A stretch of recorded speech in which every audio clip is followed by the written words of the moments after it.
Our next guest is an Olympic gold medalist whose career has flourished both on and off the ice.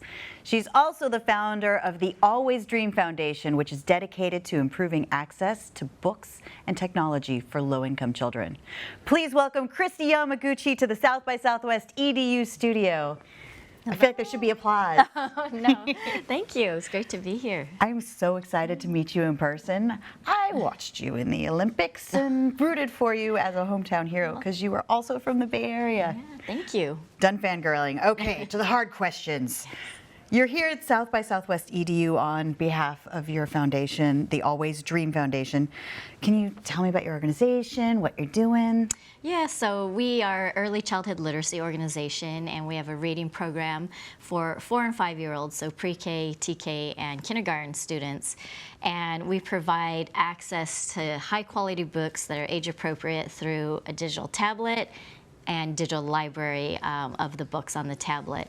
But not just the access, we also pair that with a very important family engagement piece where a book coach has direct contact with the families and works with them with literacy strategies and just really trying to help them set up a reading routine at home, because with studies we know that that family engagement piece is the #1 predictor in a child's literacy success. So, you know, trying to get the young ones off on the right foot. Yeah, I mean, parents are the first role models kids have, so if they're excited about reading, kids are going to be excited about reading. Absolutely, yeah. I mean, it's sparking that love of books, the interests and the adventures, right? It just opens up their mind to a whole new world out there. And once they have that as a youngster, they'll carry that with them through the rest of their, you know, academic career. So you've mentioned that working with kids is comparable in spirit and joy to winning a gold medal. Can you maybe tell me about some of those experiences?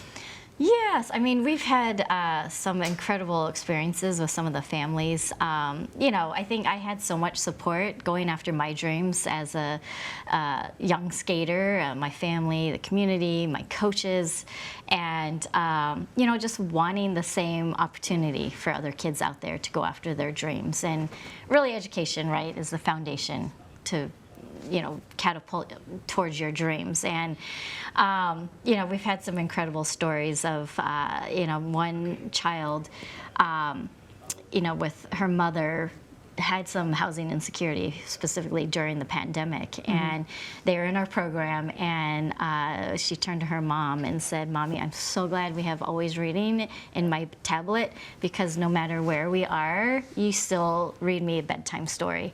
And so, you know, for us, it was just like, wow, there's a source of comfort, too, that came with that consistency of knowing she was going to have that bedtime story with mom when it's uncertain times, you know. I'm gonna cry. No. Seriously, did you have tears when you heard that? Yes, yes, definitely. I mean, that's just one story of many, and it's just when you see that transformation happen with the child and you know, the family too, because it's really, we're working with the whole unit. Yeah, it's just, it motivates us to do even more. So how do you convince a non-reader to set up a lifetime of reading? You know, it's just about, you know, you keep trying, and the books on the library of digital books that they're given, the topics are endless. I mean, you can really search for any topic the child might have interest in, like say it's bugs. You know, pull up some books about bugs. You know, there might be that one book that sparks interest, and then all of a sudden they're looking for other books about bugs. So, you know, it doesn't matter what they're reading or what you're reading to them, as long as you're having that connection with them.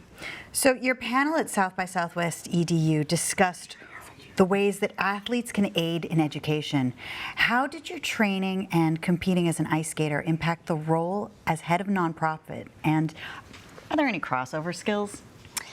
There definitely. I think, you know, as an athlete, you do learn that so many things that you apply it as a, you know, in sport can definitely apply, you know, outside of life. And, you know, life's full of challenges, right? And ups and downs, and pushing through obstacles. And I think as an athlete, you are accustomed to that and not afraid. No, I mean, yeah, we all get afraid, but you know, you're like, okay, we can do it, we can do it. And you know, as in the nonprofit world, there's for sure that there's a lot of uncertainty, and you know, you're fundraising and you're trying to reach goals and you're trying to get better and improve and become more efficient, you know, all the time. So, you know, I think as an athlete, failure is probably more often seen than, you know, success. I think the fans and everything see the end result, which is success. But you know, it's pushing through those failures and learning from them, and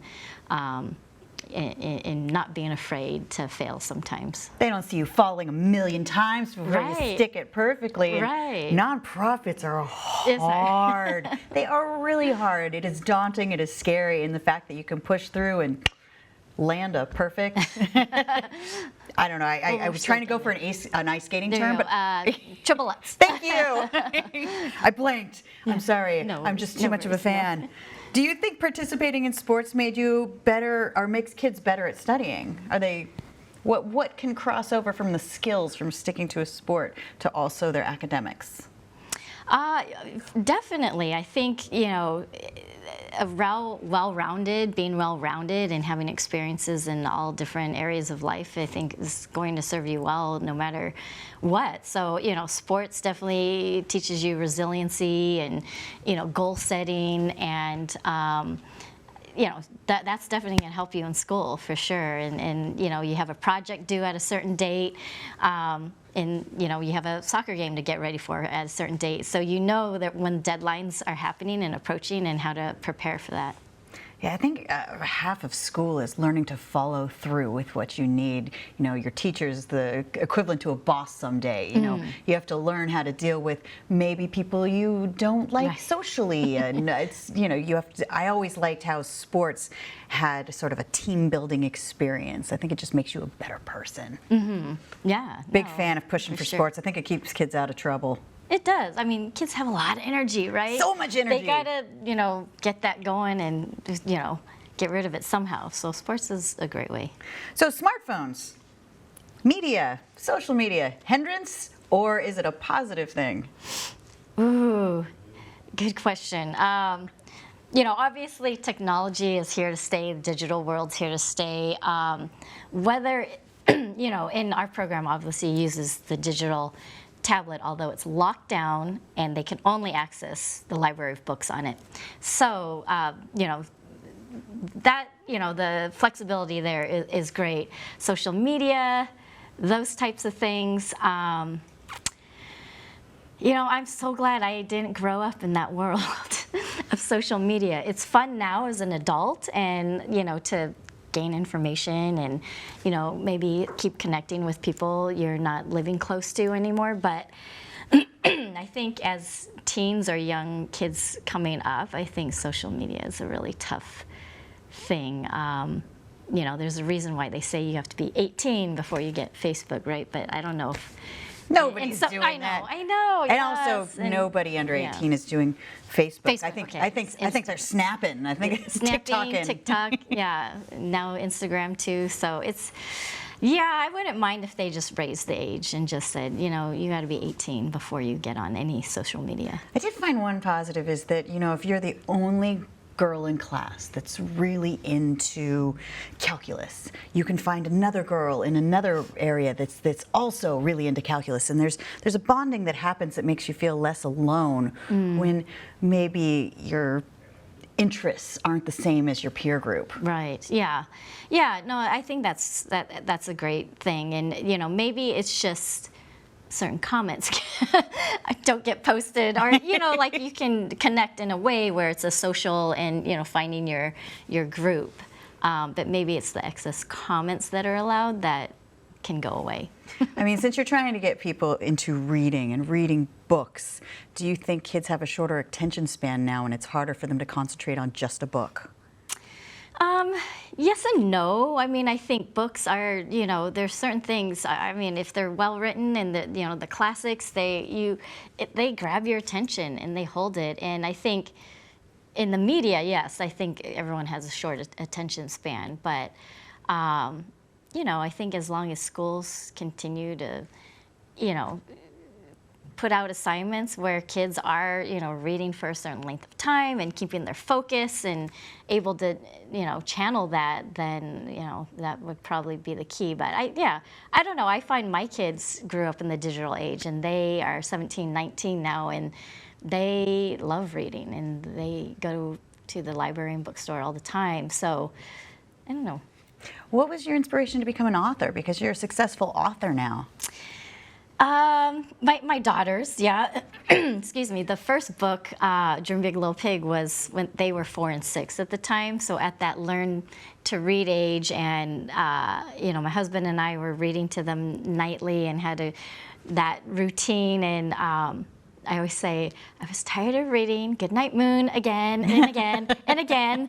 So decided to write a story for them, and that's kind of what inspired me.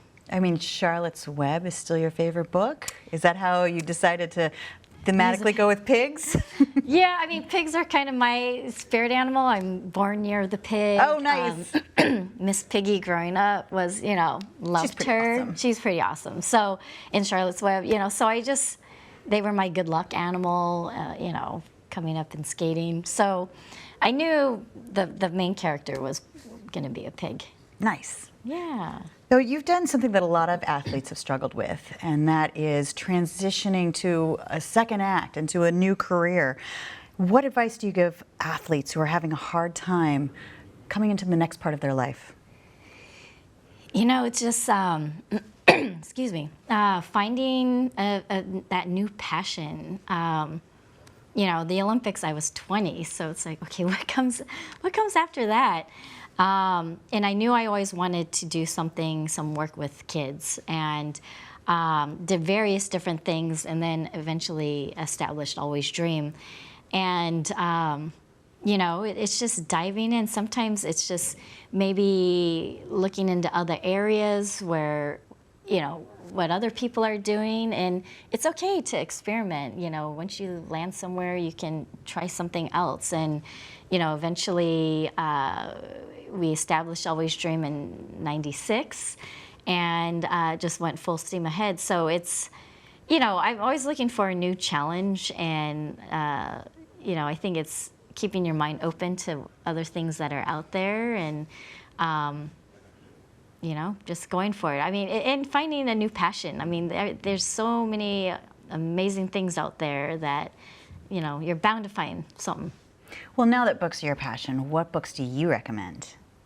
Oh, okay. Let's see. How are we going to make some readers out there? Some readers out there. Well, I guess for let's see, young readers, there's so many great books. I love this one book called a children's picture book, My Name's Not Isabella, and it's about a little girl who wakes up one day and she tells her mom, "My name's not Isabella, it's Sally." And she's talking about Sally the astronaut. And each day she is someone else. Today my name's Rosa, for Rosa Parks. And, it gives a little excerpt of, the person that she decides to be that day. And it's just kind of a fun empowerment book, and one I'm always recommending for kids out there. I liked Rosie Revere, Engineer. Oh. That was a good one. I always like books that are showing failure's always an option. It's learning from the failures. Those are thematically very STEM, but it's something that I am really passionate about. So my kid read a lot of those books. Oh, very good. Love that. Yeah. Any others? I don't know. Well, you had an incredible performance on Dancing with the Stars. Are there any more dancing competitions in your future? Ooh, not in the near future, no. I feel like I've forgotten everything that happened in Dancing with the Stars. Was it a blur? Was it just a really exciting, crazy time? It was an exciting, crazy time. Anyway, I mean, it was 10 weeks and on this live television show, and very intense and just exhausting because there really wasn't a day off at all. And I had 2 toddlers at the time. They were oh my God! They were 4 and 2, and so like my brain was just, by week 5 and 6, you're learning. By week 6, you're learning 2 dances a week, and I would, work with my partner, Mark Bellis. We'd do, a sequence, and then we'd go back and do it again, and I completely blanked. And he's just like, what happened? I'm like, I forgot. He's like, you just did it like 5 seconds ago. I'm like, I'm sorry, my brain can't take anymore. But, it was an incredible experience. And, another one of those challenges is like, okay, let's just go for it. Girl, I would have melted into a puddle if I had 2 toddlers and trying to do that. That is intense. I had a lot of help. You are clearly a hard worker. I'm just envious of your drive. That's incredible. So what's on tap for Always Dream this year? Well, we're at a really exciting time. We have recently embarked on our 5-year strategic plan, and currently this school year we're serving 1,000 students and about 2,500 family members. So in total, 2,500. And by 2027, our goal is to be serving 10,000 individuals with our program. So a huge growth between now and then, and we have it all planned out and ready to take on and really impact as many students as we can. Is there some way that we can support you? How do we find you? Where do we go? Well, for sure, our website, alwaysdream.org, and all the latest happenings are going on there, and how you can get involved and maybe become a supporter. And social media, we're on Instagram, Facebook, Always Dream. Look for that. And yeah, we just invite anyone out there who's interested, and we have an incredible program that's ready to hopefully impact and bring up that next generation of students out there. Well, you inspired me to read more books. Oh, so great. You've inspired me my whole life, because I have been a fan since '92. Thank you. So Kristi, thank you so much for coming to the South by Southwest EDU studio. Thanks It was for a having me. delight to talk to you. And you guys can check out our daily schedule of interviews on our website at schedule.sxswedu.com. You can also watch all of our studio interviews on the South by Southwest EDU app and at our YouTube channel at www.youtube.com/SXSW EDU. I'm your host, Kari Byron. Thank you all for watching.